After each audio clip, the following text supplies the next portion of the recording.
안녕하세요. 거품과 허세를 뺀 육아방송 올리브노트의 옆집언니입니다. 새해 첫 방송입니다. 네. 황금 돼지해가 드디어 밝았어요. 새해 복 꿀꿀이네요, 많이 받으세요. 꿀꿀. 네. 새해 복 많이 받으십시오. 한 번에 다 같이 하면 안 될까요? 아, 그래요? 하나, 둘, 셋. 여러분 새해 복 많이 받으세요. 아니, 이걸 네. 먼저 그렇게 하셔. 이게 합이 잘 안 되네요. 모두 건강하시고 네. 올해는 황금 돼지해니까 뭐 속설이라고는 하나 네. 황금 돈을 금을 상징하는 황금과 돈을 상징하는 돼지 황금 돼지해니까 복이죠, 복. 예, 네. 모두 돈 많이 버시길 네. 진심으로 바랍니다. 네, 요즘 경기가 안 좋다 보니까 이게 가장 듣기 좋다 그러더라고요. 그랬으면 좋겠어요, 저. 로또 3개 이상 맞았으면 좋겠어요. 예? 네. 로또 3개 이상 맞았으면 좋겠다고요? 네. 알겠습니다. 알겠습니다. 네, 저희 새해 인사는 여기까지 하고요. 뭐 새해다 보니까 저희가 이제 또 새로 바뀌는 그 육아 정책들에 대해서 좀 얘기를 해봤으면 좋겠어요. 네. 네, 그래서 뭐 여러 가지 육아 관련된 정책들이 있는데 2019년도 뭐 계속해서 저출산 문제가 좀 화두가 되면서 네. 육아 정책에 좀 많이 힘을 실어주는 모습이 계속 보이고 있는데 네네. 그 중에서도 중요한 거 몇 개를 좀 뽑아봤으면 좋겠습니다. 근데 우선 가장 중요한 게 이제 일과 가정의 양립, 이제 맞벌이 부부들을 좀, 워라벨이죠, 워라벨. 도와주기 위한 일과 가정의 양립과 관련된 정책들을 좀 살펴봐야 될 텐데 가장 많이 이제 관심이 있었던 게 아이돌봄 서비스가 아닐까라는 생각이 들어요. 이 아이돌봄 서비스는 물론 맞벌이 가정도 해당이 되지만 네. 전업 이제 맘들도 이 활용을 할 수 있는 정책이거든요. 네. 근데 이게 원래는 이 혜택을 받을 수 있는 가정의 수가 굉장히 작았는데 내년에는 조금 더 많은 가정이 이 혜택을 받을 수 있고요. 이용 비용도 올해인데요? 조금 올해는 네. 또 이용 비용도 낮아진다고 합니다. 네. 이제 아이돌봄 서비스 같은 경우에는 기존에는 지원 대상이 중위소득 120%. 이게 뭐 중위소득 이런 얘기 나오니까 좀 어려운데 네. 그냥 월 3인 가족 기준 월 442만 원 이하에서 월 564만 원 이하로 확대가 됩니다. 좀 많이 커지는 건가요? 그죠. 더 많은 사람들이 혜택을 받을 수 있는 거죠. 그리고 또 소득 유형별 정부 지원 비율도요. 소득 유형별로 5%포인트 상향이 조정되면서 신규 지원 가정은 15에서 20% 비율의 지원을 받을 수 있습니다. 또 이게 정부가 지원해주는 시간이 있어요. 기본적으로는 정부가 어느 정도의 시간은 지원해주고 나머지 시간에 대해서는 본인이 이제 그 시간당 비용을 지불을 해야 되는데 네. 이전에는 정부에서 지원하는 시간이 연 600시간이었어요. 그러니까 일일 단위로 계산을 하면 2.5시간을 정부에서 지원을 해주고 아이돌봄. 나머지 시간에 대해서는 개인 가정이 돈을 냈었어야 되거든요. 네네네. 근데 이제 올해부터는 이 시간이 연 720시간으로 늘어나면서 하루에 3시간을 정부가 지원을 해주고 나머지 시간에 대해서는 개인이 돈을 내면 돼요. 그럼 3시간까지는 지원이 된다. 그렇죠. 결론적으로.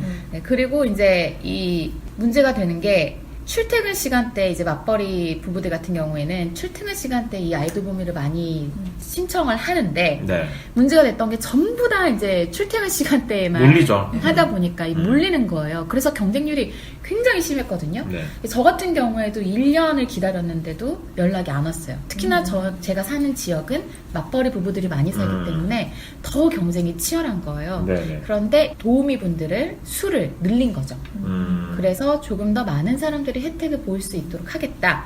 근데 그럼에도 불구하고 사실 이게 매칭이 될지 안 될지에 대해서는 저는 좀 알 수 없는 거죠? 네, 알 수 없어요. 왜냐하면 너무 그 시간대에 몰리니까. 맞벌이 부부 같은 경우에는 어렵겠지만 네. 이제 전업맘들은 조금 더 이 정책을 좀 활용을 했으면 좋겠어요. 왜냐하면 그 등하원 시간이 아닌 시간대에는 보호미를 이용을 할 수가 있거든요. 그러네요. 네, 그래서 잠깐 내가 너무 급한 일이 있다. 너무 이제 아파서 병원에 가고 싶은데 아이가 있어서 못 간다. 그럴 경우에는 하루에 3시간의 정부가 무료로 지원을 해주잖아요. 3시간의 무료 혜택을 받는 거예요.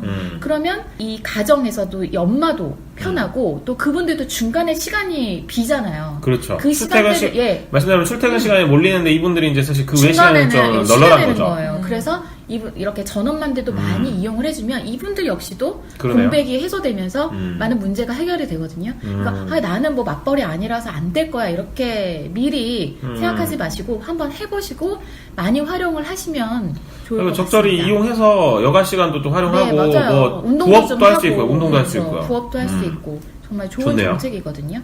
네. 그래서 가격대 역시도 좀 많이 낮아졌기 때문에 많은 도움이 되지 않을까라는 개인적으로는 생각을 해보고 앞으로도 좀 더 많은 이제 이 정책적으로 지원을 해주면서 조금 더 많은 일과 가정의 양립 그리고 전업주부도 조금은 숨을 쉴 수 있는 그렇죠. 네, 그런 정책으로 좀 자리 잡았으면 하는 바람입니다. 또 어떤 게 있나요? 그리고 또 이제 뭐 한부모 가족의 아동 양육비가 이제 늘어나는 것 역시도 조금 눈에 띄는 정책인데요. 네. 저소득 한부모 가족 같은 경우에 이제 기준적으로는 중위소득 52% 이하예요. 이제 중위소득에 대해서 좀 한번 설명을 해야 될 것 같은데 전국 가정을 소득별로 이제 1등부터 이제 100명이 있다고 치면 100등까지 줄을 세웠을 때 그 중위소득은 딱 50 위의 소득인 거예요. 50번째 가정의 소득. 그 소득을 중위소득이라고 하는데 이 중위소득 52% 이하의 저소득 한부모 가족이 받는 정부의 지원 아동 양육비가 조금 올라요.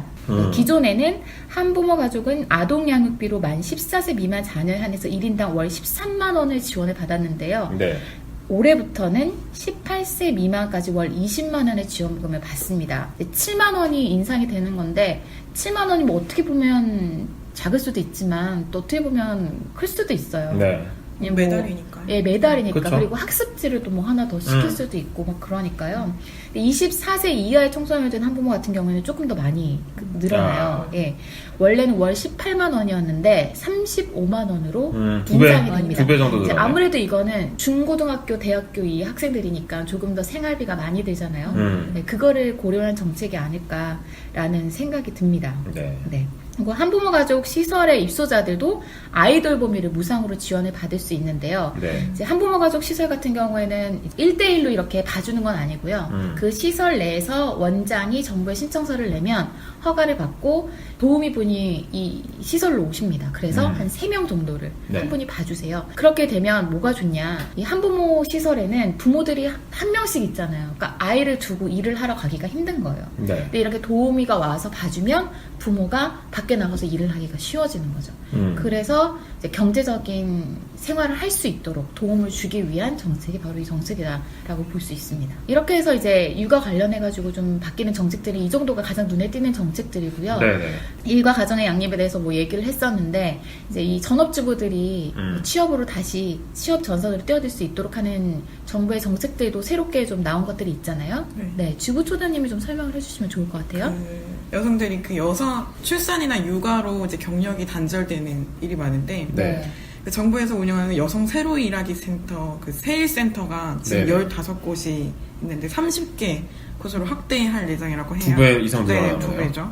여기서는 뭐 취업 상담부터 직업교육 훈련, 뭐 이제 인턴 같은 체험을 해서 뭐 이제 경력 단절된 기간 동안 이제 기업의 새로 기업 문화에 적응하는 네. 그런 시간도 이제 거칠 수 있고 취업 후 사후 관리까지 이제 지원하는 그런 종합 취업 지원 기관인데 뭐 아무래도 이제 그 2배 이상 는다고 하니까 좀 네네. 그 가까운 곳에 기회가 좀 많아지겠네요. 네, 찾을 수 있는 이런 원래 세일센터가. 15개소, 전국 15개소였는데 30개소 이상으로 네네네. 확대되는 거죠. 네. 그래도 좀 많지는 아직 않아요. 많지는 않죠. 워낙에 그렇죠. 너무 적었죠. 그래도 이렇게 좀 사후 관리까지 해준다고 하면 조금 거리가 있어도 좀 가볼 만한 필요가 있는 것 같아요. 그렇죠. 네. 이게 이제 그 취업을 원하는 그 여성들한테도 지원을 이런 식으로 하고 네. 또 기업 그 중소기업 어떤 일자리를 제공하는 곳에도 또 혜택을 많이 이렇게 준다고 해요. 뭐 세금 혜택 같은 걸 주는 건가요? 네, 세금뿐만 아니라 그 인턴 체험일 그 상시 근로자 1인 기업은 이제 원래 여기 이제 인턴 신청을 이제 지원을 받을 수가 없었는데 네. 그런 기업까지 이제 다 인턴 신청할 수 있도록. 그리고 이제 기업은 총 240만 원, 인턴은 이제 인턴한테는 월 60만 원의 이제 지원이 가게 되고 네. 기업한테는 240만 원의 지원이 가게 되네요. 괜찮네요. 네. 이 정도면. 그러니까 기업으로서도 경력 단절된 여성을 채용할 수 있도록. 완전 믿지는 장사를 네, 안 그렇죠, 하게 되는 그렇죠. 거죠. 채용을 그러니까 하나로 유도를 하는 거잖아요. 네네, 그러니까 정부에서 유도를 지원해주면서. 이 부분 역시도 저희가 저번에도 얘기를 했지만 조금 뭐 아예 뭐 문제가 없는 건 아니지만 네네. 그래도 이렇게 계속해서 정책을 만들어 나감으로 해서 경력 단절녀들이 조금 더 사회에 다시 복귀할 수 있도록 하는데 도움이 될 거라고 생각을 합니다. 또 어떤 정책이 있죠? 네, 제가 올해 출산 계획을 갖고 있다 보니까 아무래도 난임 정책이 가장 저는 네. 관심이 많이 가더라고요. 젊으시잖아요, 아직. 네, 젊은데 결혼한 지가 지금 꽤 됐는데 아직 아이가 없는 지가 이제 한참이 되다 보니까 네. 아무래도 난임이 아닐까 걱정하고 있는데 2019년에는 난임 부부 시술비 지원이 기준 중위소득 180%로 확대돼요. 원래는 이제 130%였는데 이거는 2인 부부 합산 소득이 370만 원 이하여야지 이 지원을 받을 수 있었는데 네. 이제 523만 원까지 이제 늘어나는 거예요. 꽤 늘어났네요. 네, 이거는 확실히 조금 눈에 띄게 늘어난 것 같아요. 우리 그렇게 보면 주부처다님이 그런 기사들을 또 써서 네, 영향을 받았나 모르겠어요. 네 그런 것 같네요. 그 많은 분들의 호응을 받았던 기사였잖아요. 난임 네. 부부 2번 울리는 정책. 네. 역시 정책 변화에도 영향을 끼쳤다고 저희끼리 자평합니다. 이런 그 범위뿐만 아니라 그 혜택도 늘어나는데 원래는 신선배아 4회에 한해서만 이제 지원이 됐던 게 동결배아 3회, 인공수정 3회까지 추가로 되면서 총 10회네요. 네, 총 10회. 이거는 되게 큰 것 같아요. 이 비용이 인공수정이나 이런 비용들이 상당한 뭐 수백만 원씩 들더라고요. 네네. 네. 그리고 원래 비급여 시술비만 이제 지원이 됐었는데 비급여 지원 제외 항목이었던 착상 유도제, 유산 방지제, 배아 동결 보관 비용까지 추가된다고 해요. 아, 그러면 실질적으로 이거는 이제 어쨌든 그 금전적인 부분에서 상당히 부담이 컸던 부분이 좀 많이 줄어들긴 하겠네요. 네. 굉장히 좋은 정책인 것 같아요.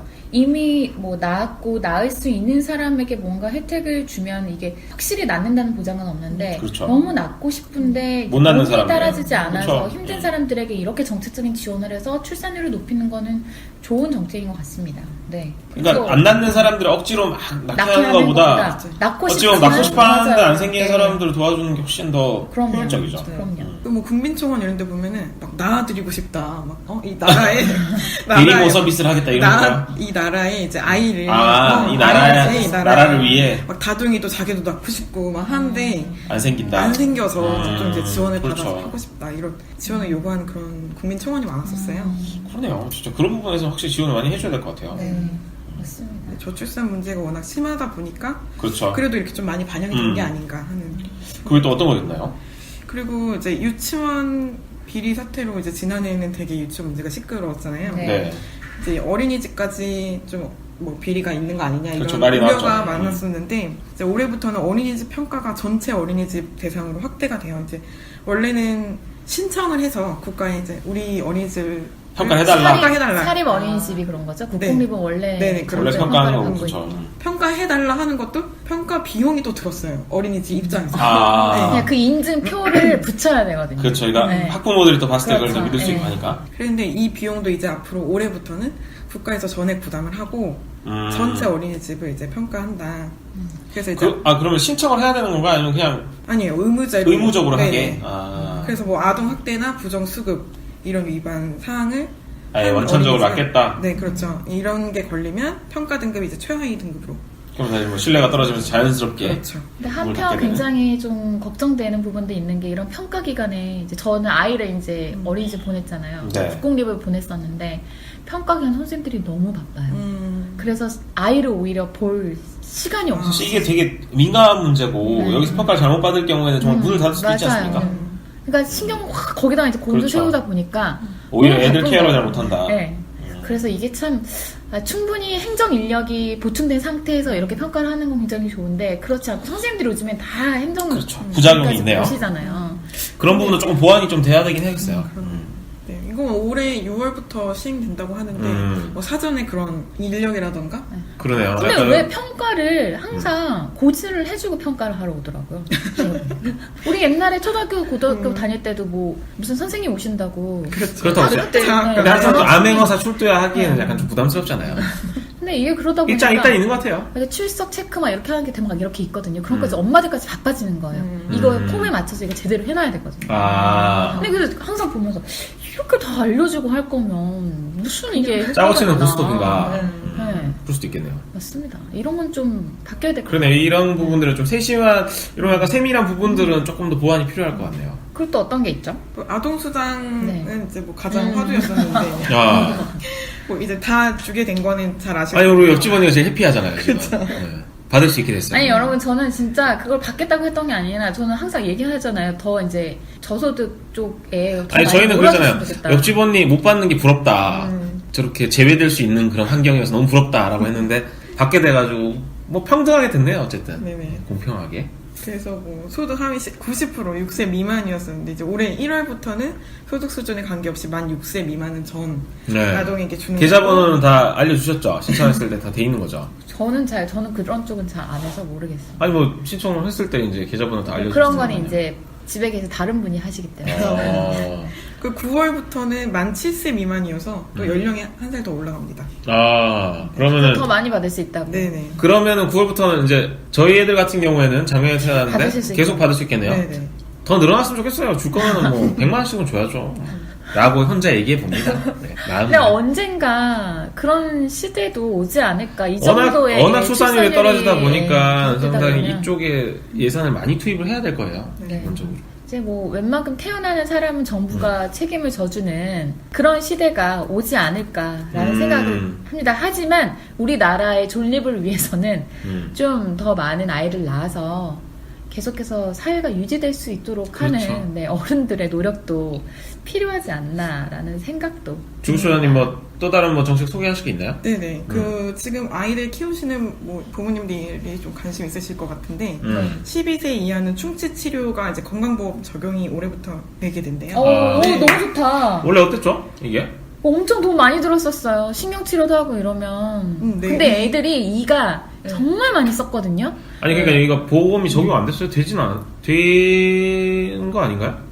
아예 안 보험이 됐나요? 적용이 됐었나? 그래도 가격이 비쌌는데. 네, 이게 비급여여서 국민 부담 수준이 꽤 컸다고 하더라고요. 부담을 줄였네요, 그냥. 네. 그런 부분에서. 그래서 수가 수준이 치과 기준으로 치아당 8, 9만 원 수준. 그로 줄어든다? 네, 8, 9만 원이 이었는데 수준으로 줄어드는. 이었는데 약 2만 5천 원 수준으로 아. 70% 이하. 그래요, 맞아. 한 그래요? 10만 원 정도 네, 나왔던 것 맞아요, 같아요. 맞아요. 그러네요. 사진 찍고 뭐하고 하면 그 정도 그럼 이 나오거든요. 부분은 꽤 크네요. 그죠. 이건 좋은 것 같습니다. 네.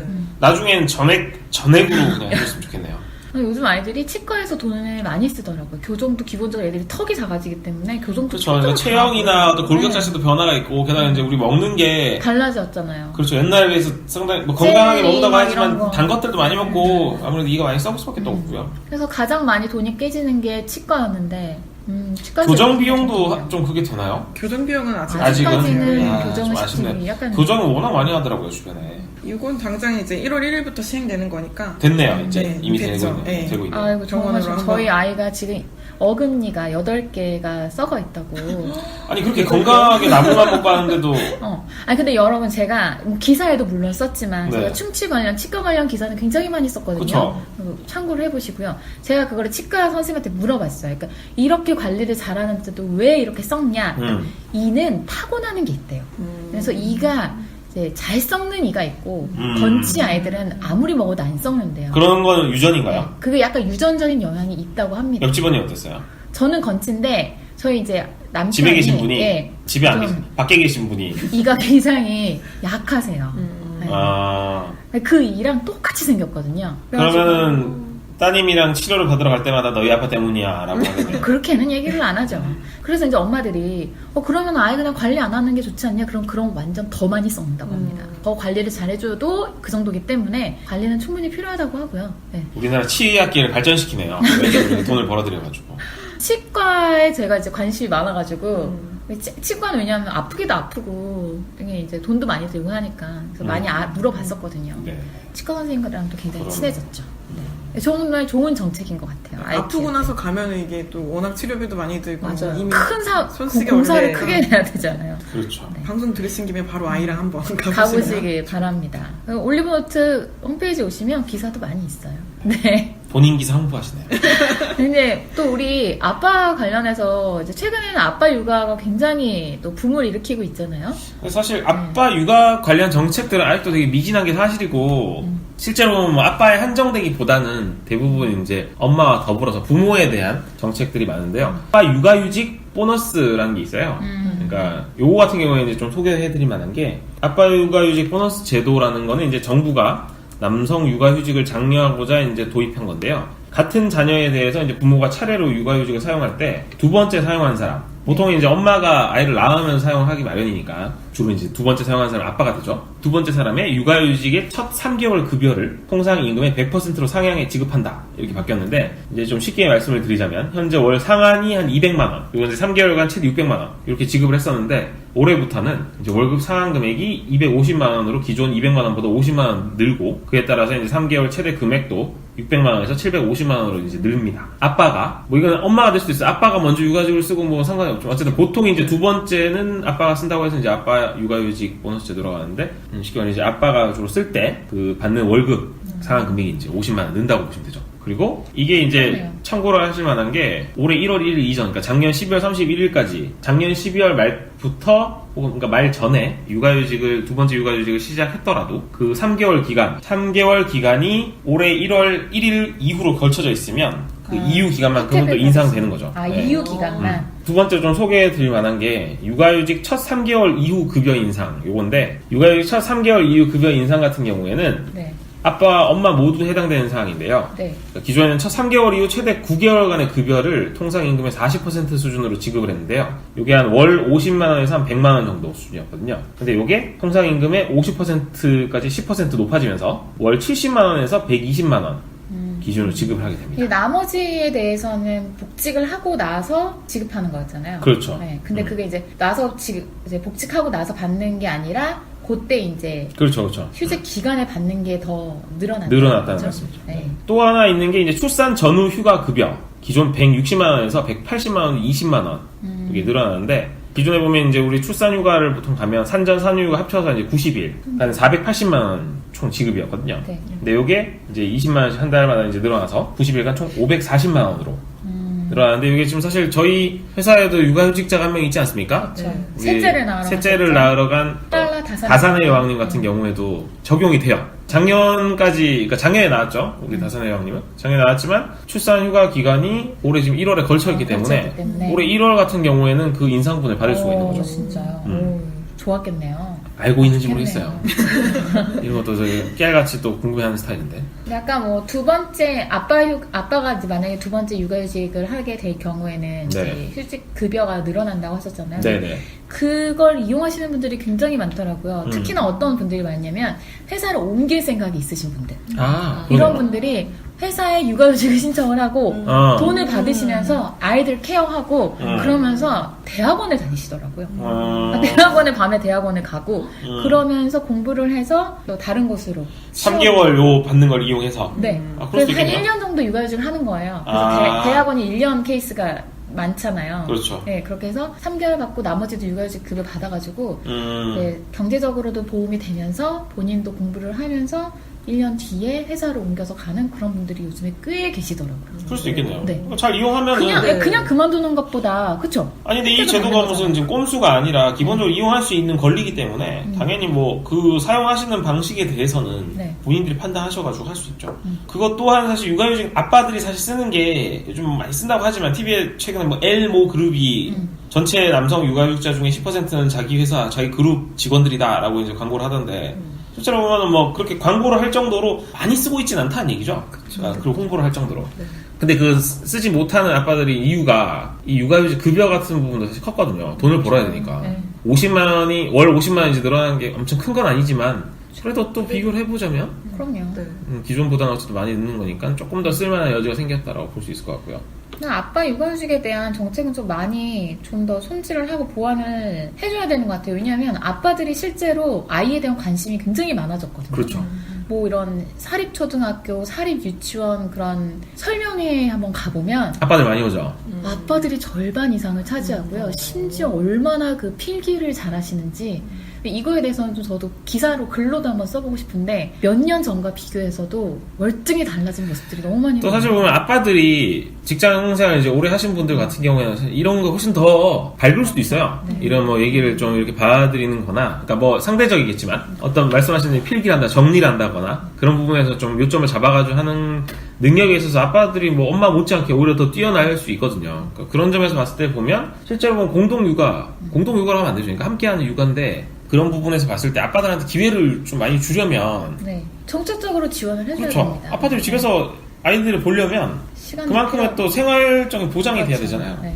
그런 부분에서 봤을 때 보면 이런 건 조금 더 늘어나야 되지 않나 싶고요. 지금까지 이제 말씀드렸던 부분은 이제 아빠 육아 관련한 부분들이었고 또 그 외에 이제 정책적인 부분에서 꼭 뭐 이제 육아 외에도 네. 바뀌는 것들이 좀 있는데 아빠들이 좀 이제 알아두고 이제 엄마와도 공유하면 좋을 만한 것들이 좀 그걸 소개해 드리려고 하는데요. 일상생활에 유용한 그렇죠. 그런 것들인가요? 저 같은 경우에 일단 뭐 최근 이제 아이를 낳으면서 집에 차를 이제 바꾸려고 계속 계획 중인데요. 고민 중이긴 한데 이제 저처럼 이렇게 차를 바꾸려고 생각하시는 분들이라면 좀 알아두실 만한 게 올해부터는 이제 신차 구매 시에 동일한 결함이나 하자가 반복해서 발생하면 교환 또는 환불을 요구할 수 있는 법이 시행이 됩니다. 그러니까 이게 일명 뭐 뉴스를 통해 들어보셨을 텐데 레몬법이라고 하더라고요. 요 같은 경우에는 이제 차량 인도일로부터 1년 이내 주행거리 2만 킬로미터 범위에서 이 중대 부위, 엔진이나 뭐 그러니까 중요한 부위들이죠. 결함이 3회에 달하면 교환이나 환불을 이제 제조사에 요구를 할 수가 있고요. 이 결함에는 지금 말씀드렸던 이제 엔진 부분 외에도 조향, 이제 뭐 핸들 관련인가 그리고 브레이크, 제동 장치, 그리고 주행 관련 전기 및 전자 장비 등도 포함이 됩니다. 그리고 이 외에 이제 누적 수리 기간이 30일을 넘거나 일반 결함이라도 4회 이상 동일 부위에서 똑같은 결함이 발생할 경우에는 똑같이 교환 및 환불 대상이 될 수 있고요. 사실 보면 이게 워낙 말이 많았잖아요. 하자가 있는 차에 대해서도 절대 제조사에서 법적으로 그러니까 교환해줘야 되는 법이 없다 보니까 소위 말해 버팅기기 식으로 이제 그냥 버티다가. 근데 이것도 요구를 할 수 있는 거지 반드시 교환을 해주는 건 아니잖아요. 반드시 교환을 해줘야 이거는 사실 시행이 이제 올해부터 되니까 사례들은 아직 나오지 않았죠. 나왔을지도 모르겠어요. 근데 이게 제가 최근에 차를 구매하기 위해서 여러 가지 자동차 카페들, 온라인 카페들에 들어가서 보면 계약서를 작성할 때 요 사항을 또 넣어야 된다고 하더라고요. 그러니까 그 딜러분들이 영업사원분들한테 얘기를 해서 레몬법 조항을 받는다라고, 그러니까 법 조항을 받는다라는 거를 계약서에 명시해야 받을 수 있다라는 얘기가 있고, 사실 이것도 이제 설설설일 뿐인데 어쨌든 확실하게 하려면, 그러니까 이 계약서 상에 없다고 이제 나중에 제조사 측에서 혹은 이제 판매사 측에서 우리는 모르는 일을 할 수 있으니까 만일이라도 이제 구매를 지금 고려를 하신다면 그 영업사원들이나 딜러분들이나 얘기를 해가지고 뭐를 명시하는 게 좋지 않을까. 근데 지금 말씀하신 대로, 옆집안이 말씀하신 대로 이제 요구할 수 있는데 해줘야 될 그게 있냐? 이거 뭐 사례가 딱히 없다고 아직은 말씀드릴 수 없을 것 같고, 확실하게는. 하지만 이제 나오겠죠. 이 부분에 있어서 최근에 뭐 모수입 회사에, 수입차 회사에 화재 사건도 있었고, 이제 국내 최대 자동차 회사의 그 불만도 엄청나지 않습니까? 그런 부분들에서 보면 이제 우리가 국토교통부나 다른 정부 부처 쪽에서도 이 부분들 신경을 많이 쓰고 있으니까 이건 좀 타이트하게 갈 것 같긴 해요. 당분간은 적어도. 그러니까 차는 안전과 직결된 그렇죠. 문제인데 오히려 지금까지 이런 걸 요구할 수 없었다는 게 더. 이게 사실 보면 미국이나 이런 데서는 이미 요구를 할 수 있는 부분인데, 그러니까 이게 미국이든 유럽이든 소위 말하는 자동차 선진국들에서는 당연시 됐던 건데, 우리나라는 이게 뭐 들리는 얘기에 따르면 뭐 자동차 회사들이 로비 때문에 못했다 뭐 이런 얘기가 있는데, 뭐 그 부분에서는 정확하지 않지만 어쨌든 현재까지 없던 게 사실이었고, 이제 그나마 올해부터 이게 시행되는 것 자체만으로도 긍정적인 부분이고, 물꼬를 텄다. 네. 그렇죠. 이제 앞으로 보완돼 나가야겠죠. 아직 이건 되게 미약한 법이고요. 그리고 또 하나 이제 아시면 좋을 게, 요거는 뭐 우리 남편분들이라면 아내분들이랑 딱 공유를 하면 좋을 것 같은 게, 차가 다 커지잖아요. 특히 우리나라 사람들은 큰 차를 좋아하고. 와, 요즘에는 현대에서 팰리세이드를. 네, 그러니까 대형 SUV 같은 경우는 이제 나오고 하다 보니까 주차장 문제가 이제 되게 심해졌는데, 특히 문도 못 열 수도 있고, 차가 크다 보니까 주차 그 라인에 맞추다 보면. 그걸 이제 방지하기 위해서 이제 올해 3월부터 주차장법 시행규칙 개정안이 이제 본격적으로 시행이 되는데, 이게 주차 단위 구획을 조금 더 확대를 합니다. 기존에는 일반형 주차장 같은 경우에 폭이 최소 2.3m였는데 20cm 늘어서 이제 2.5m가 되고, 확장형 주차장 같은 경우에는 2.5m에서 이제 2.6m로 늘어나는데, 사실 저는 개인적으로 이 20cm 늘어난다고 해서 엄청 큰 차이 같진 않아요. 특히 차 폭이 워낙 맞아요. 애를 키우는 사람들이 많이 타는 SUV나 혹은 이제 미니밴들 차 폭이 상당히 넓거든요. 문을 열면 옆에 못 내릴 정도로 정말 좁거든요. 근데 20cm를 늘린다고 해서 과연 얼마나 될까? 근데 이게 그렇다고 해서 이해는 되는 게, 뭐 정부 입장에서 이걸 확 늘리기에는 당연히 공간적인 부분에서 제약이 있으니까 어쩔 수 없었을 것 같기도 하고요. 주차난에 시달리는 쇼핑몰 이런 데는 정말 더 힘들어지겠네요. 그렇죠. 아무래도. 대수가 줄어들면, 주차대에 가는 대수가 줄어들면. 이런 부분을 어쨌든 뭐 어떻게 바뀔지, 그러니까 바뀐다고 하는데 어떻게 시행이 제대로 될지는 모르겠지만 일단은 좀 알아두고 있을 만한 사항인 것 같습니다. 네. 그 외에 뭔가 좀 생활에 필요한 그런 바뀌는 정책 같은 거 없을까요, 시리님? 아마 작년 한 해가 아마 미투 운동부터 시작을 해서 네. 비투까지 많이 됐죠. 네. 그리고 또 리벤지 포르노에 대한 이슈가 되게 많이 있었던 해인데요. 그래서 그거에 대한 대응 정책을 여가부에서 많이 발표를 했어요. 네. 네.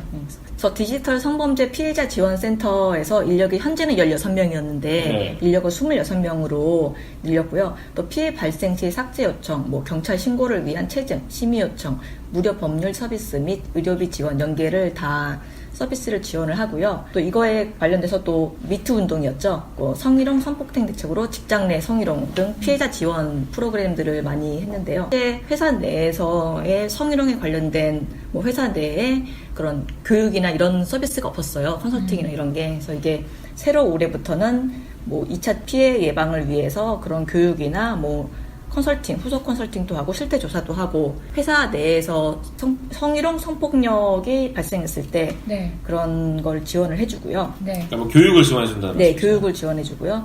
그리고 실제로 회사들이 많이 이제 교육을 할지 참 의문이네요. 네, 그리고 이것뿐만이 아니라 현재 서울시 산하 서울시 여성가족재단에서는 네. 리벤지 포르노라고 하죠. 상대방의 동의 없이 영상을 올리거나 네. 악의적인 목적으로 영상을 올린 거에 대해서 그거를 삭제를 해주는 서비스를 하고 있는데요.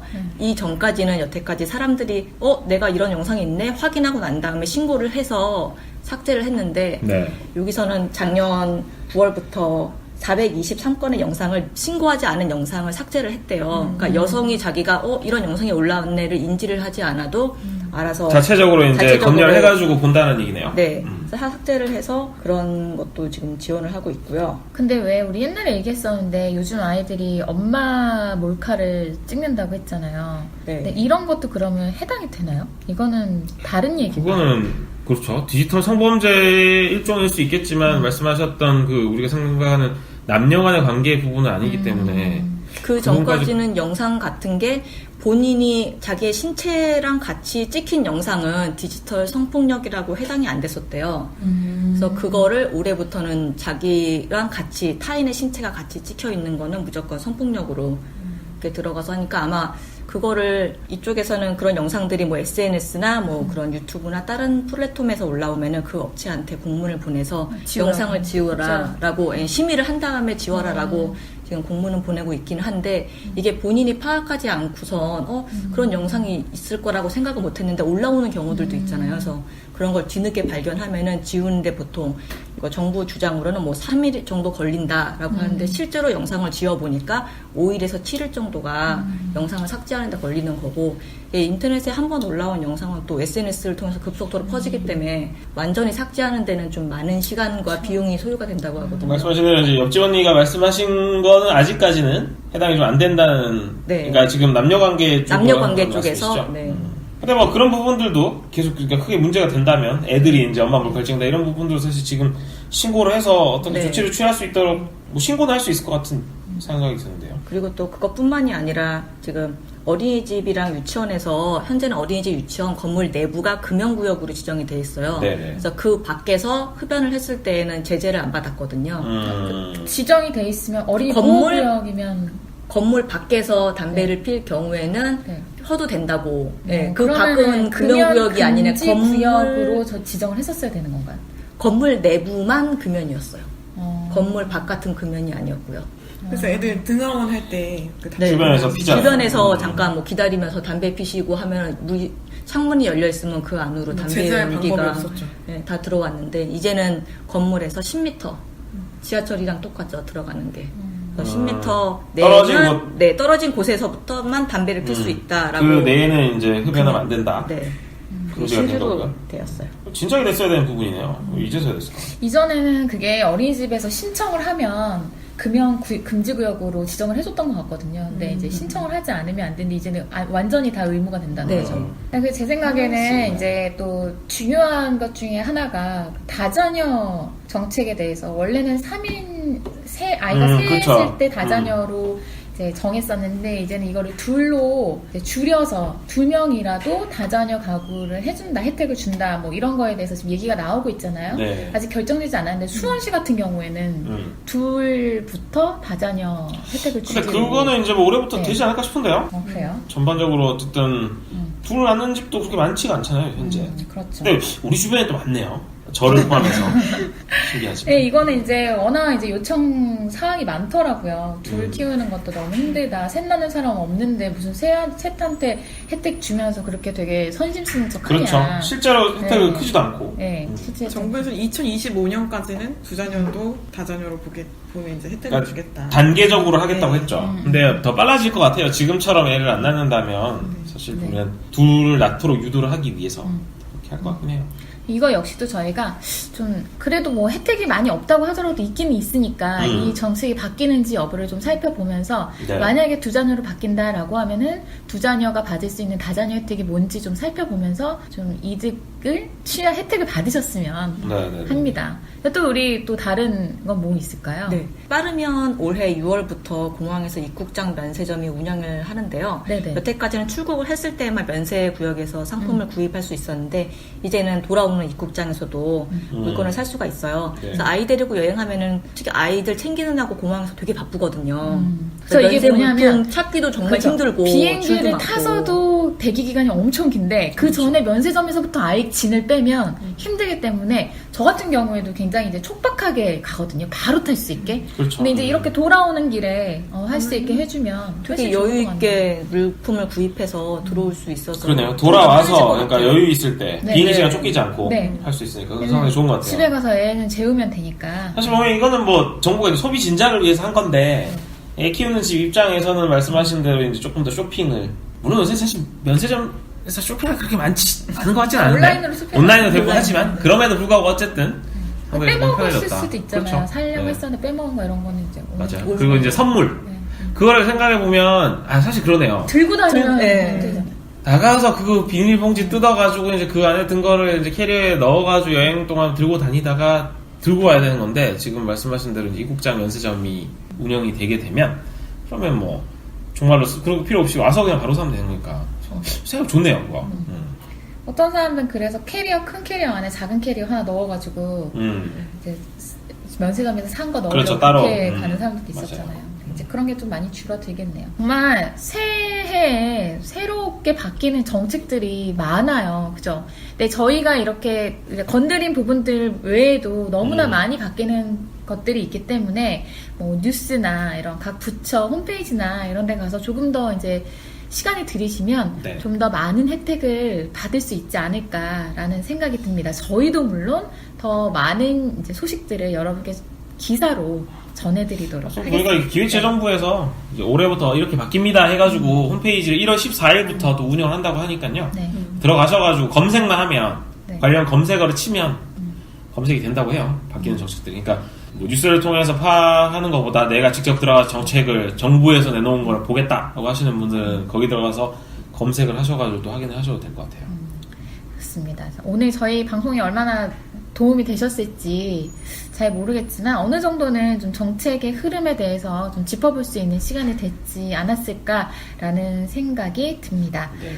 앞으로는 더 많은 정책들이 좀 지원이 되면서 우리 아이를 키우는 가정이 조금 더 육아의 부담이 줄고 네. 또 일과 가정의 양립이 가능한 그런 시대가 오길 기대하겠습니다. 올해도 만약에 중간중간마다 바뀌는 정책들은 또 저희가 소개를 또 해드릴 예정이고요. 네, 알겠습니다. 자, 오늘도 전투휴가